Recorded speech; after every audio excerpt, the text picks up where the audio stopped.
اہل سرسار کی ایک قوم جسے قوم سبا بھی کہا جاتا ہے، اللہ تعالیٰ کی بے شمار نعمتوں کے اندر زندگی گزار رہی تھی۔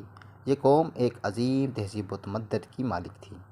حضرت داؤد علیہ السلام اور حضرت سلیمان علیہ السلام کی باعظمت حکومتوں کے بعد ان کی حکومت زبان زد خاص و عام تھی۔ کہا جاتا ہے کہ یہ لوگ گندم کے مغز سے آٹا پیس کر روٹیاں پکاتے تھے، لیکن اس کے برعکس وہ اس قدر اسراف کرنے والے اور ناشکرے تھے کہ انہی روٹیوں کے ساتھ بچوں کا پخانہ صاف کرتے تھے۔ استغفر اللہ۔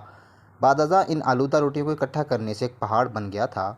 پھر ایک صالح شخص نے وہاں سے گزرتے ہوئے ایک عورت کو دیکھا جو روٹی کے ساتھ بچے کے پخانے کے مقام کو صاف کر رہی تھی۔ اس شخص نے عورت سے کہا، تیرے اوپر افسوس، خدا سے ڈر، کہیں ایسا نہ ہو کہ خدا تیرے اوپر اپنا غضب ڈھائے اور تجھ سے اپنی نعمت چھین لے۔ اس عورت نے جواب میں مذاق اڑایا اور مغرورانہ انداز میں کہا، جاؤ جاؤ، گویا کہ مجھے بھوک سے ڈرا رہے ہو۔ جب تک سرسار جاری ہے مجھے بھوک سے کسی قسم کا کوئی خوف نہیں ہے۔ کوئی زیادہ عرصہ نہیں گزرا تھا کہ اللہ تعالیٰ نے ان لوگوں پر اپنا غضب ڈھایا۔ پانی جو کہ زندگی کی بنیاد ہے ان لوگوں سے چھین لیا، یہاں تک کہ قحط نازل ہوا۔ بات یہاں تک پہنچ گئی کہ ان کی ذخیرہ کی ہوئی تمام غذا ختم ہو گئی۔ آخرکار وہ مجبور ہو گئے کہ انہی آلودہ روٹیوں پر ٹوٹ پڑے جو ان لوگوں نے اکٹھی کر کے پہاڑ کے مانند ڈھیر لگایا ہوا تھا، بلکہ وہاں سے روٹی لینے کے لیے صف لگتی تاکہ ہر کوئی وہاں سے اپنے حصے کی روٹی لے سکے۔ کفران نعمت، قحط اور ان کی بدحالی کے بارے میں متعدد روایات موجود ہیں۔ سورہ نحل کی آیت نمبر 112 اور 113 میں یوں ارشاد ہوتا ہے، اور اللہ نے اس بستی کی بھی مثال بیان کی ہے جو محفوظ اور مطمئن تھی۔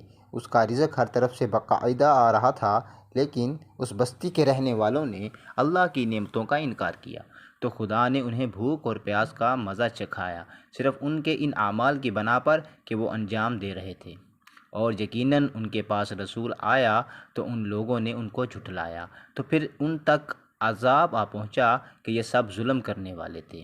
اسی قوم سبا کے بارے میں ایک اور واقعہ بیان ہوتا ہے کہ ان لوگوں نے اپنی زراعت کو بہتر طور پر کاشت کرنے کے لیے پانی کا ذخیرہ کرنے کی خاطر بلق کے دو پہاڑوں کے درمیان ایک بہت بڑا بند معرب تعمیر کیا ہوا تھا۔ سوراخ اور دوسرے پہاڑوں سے گزرا ہوا پانی اس بند میں آ کر وافر مقدار میں جمع ہو جاتا تھا۔ قوم سبا نے اس پانی سے صحیح طور پر استفادہ کرتے ہوئے وسیع و عریض اور بہت سے خوبصورت باغات لگائے اور کھیتی باڑی کو رونق بخشی۔ ان باغات کے درختوں کی شاخیں اس قدر پھلوں سے لدی ہوئی تھیں کہ کہتے ہیں کہ اگر کوئی شخص سر پر ٹوکری رکھ کر ان کے نیچے سے گزرتا تو پھل خود بخود ٹوکری میں گرنا شروع ہو جاتے اور قلیل مدت میں ٹوکری تازہ پھلوں سے بھر جاتی۔ لیکن نعمتوں کی کثرت نے انہیں شکر کرنے کے بجائے سرمست اور غافل کر دیا تھا، یہاں تک کہ ان کے درمیان بہت بڑا طبقاتی نظام وجود میں آ چکا تھا۔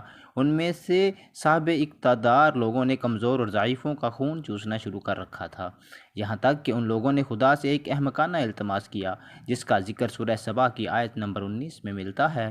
انہوں نے کہا، خدایا ہمارے سفروں کے درمیان فاصلہ زیادہ کر دے۔ انہوں نے اللہ تعالیٰ سے یہ التماس اس لیے کیا تاکہ غریبوں، بے نواح لوگوں، امراء اور ثروت مندان کے ہمراہ سفر نہ کریں۔ ان کی خواہش یہ تھی کہ آبادیوں کے درمیان خشکی ہو اور فاصلہ بہت زیادہ، تاکہ تہی دست اور کم آمدنی والے لوگ ان کی طرف سفر نہ کر سکیں۔ اللہ تعالیٰ نے ان مغرور پیٹ کے پجاریوں پر اپنا غضب نازل کیا۔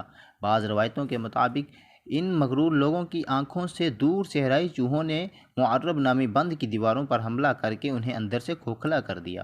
ادھر سے بارشیں زیادہ ہوئیں جن کی وجہ سے سیلاب آ گیا اور اس بند میں پانی بہت زیادہ اکٹھا ہو گیا۔